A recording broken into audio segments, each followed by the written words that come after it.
నమస్తే, welcome to I news. ప్రపంచంలో మళ్లీ అణ్వస్త్ర యుద్ధ భయం పెరుగుతోంది. అణుశక్తితో నడిచే మిసైల్స్ ను విజయవంతంగా పరీక్షించిన రష్యా ఇప్పుడు అణుశక్తితో పనిచేసే టార్పిడోను తయారు చేయడంతో విజయం సాధించినట్లు ప్రకటించింది. ఈ ప్రకటనను స్వయంగా రష్యా అధ్యక్షుడు వ్లాదిమిర్ పుతిన్ చేశారు. పోసిడాన్ సూపర్ టార్పిడోగా పిలిచే ఈ కొత్త ఆయుధం పరీక్షలు విజయవంతమయ్యాయని పుతిన్ ప్రకటించారు. అసలు అణుశక్తితో పనిచేసే క్షిపణులు, టార్పిడోలు వంటి అత్యంత శక్తివంతమైన ఆయుధాలను రష్యా ఎందుకు అభివృద్ధి చేస్తుంది? ఉక్రెయిన్ యుద్ధం, అమెరికాకు సమాధానం, నాటో నుంచి ముప్పు, వీటిలో రష్యా లక్ష్యం ఏంటి? ప్రపంచంలో అత్యధికంగా అణ్వస్త్రాలు కలిగిన పుతిన్ దగ్గర ఇంకెన్ని శక్తివంతమైన ఆయుధాలున్నాయి?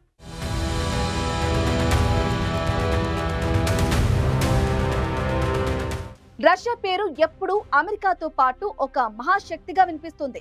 సోవియట్ యూనియన్ కాలం నుంచే ప్రపంచంపై రష్యాకు ఒక పట్టు ఉంది. నేటికి ప్రపంచం రెండు ధృవాలుగా విడిపోయినట్లుగానే ఉంది.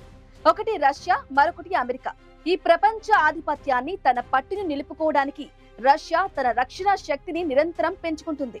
రష్యా రక్షణ శక్తి పెంచుకోవడానికి ప్రధాన కారణం 2022 ఫిబ్రవరిలో మొదలైన ఉక్రెయిన్ యుద్ధం. ఈ యుద్ధం కారణంగా తమ సైనిక సామర్థ్యంలో లోపం ఉందని రష్యా భావిస్తోంది. 2014లో క్రిమియా ఆక్రమణతో మొదలైన ఈ యుద్ధం ప్రస్తుతం డోనెస్కో వంటి ప్రాంతాలపై తమ ప్రభావాన్ని కొనసాగించడానికి రష్యాకు బలమైన రక్షణ శక్తి అవసరమని పుతిన్ ను హెచ్చరించింది.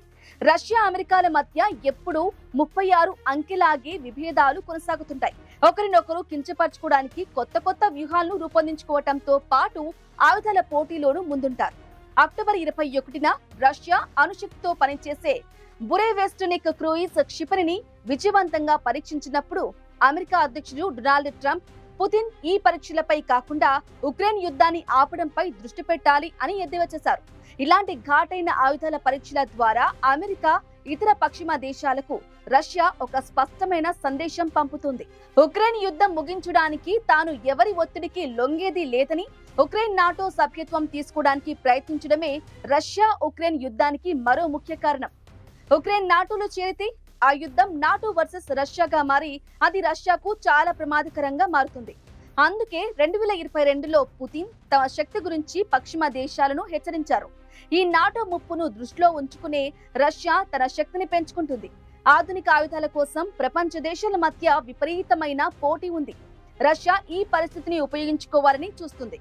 అత్యాధునిక ఆయుధాలను తమ మిత్ర దేశాలకు అమ్మి ఉక్రెయిన్ యుద్ధం కారణంగా దెబ్బతిన్న తమ ఆర్థిక వ్యవస్థను బలోపేతం చేసుకోవాలని రష్యా యోచిస్తోంది. ఇరాన్ లాంటి దేశాలు అమెరికా, ఇజ్రాయెల్లో టార్గెట్ లో ఉండగా అవసరమైతే రష్యా ఆయుధాలతో ఇరాన్ కు కూడా సహాయం చేయగలదు. భారత్ రష్యాకు సన్నిహిత దేశంగా ఉండటం, భారత్ కు కూడా రష్యా ఆయుధాల సాయం అందిస్తూనే ఉంది.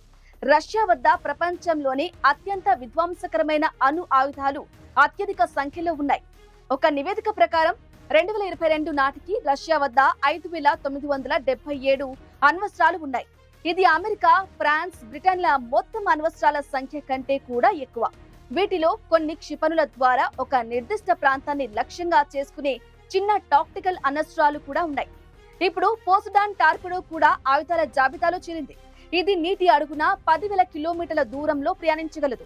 అణుశక్తితో పనిచేయటం వల్ల దీని వేగం, దూరం సంప్రదాయ టార్పిడోలు, డ్రోన్ల కంటే చాలా ఎక్కువ.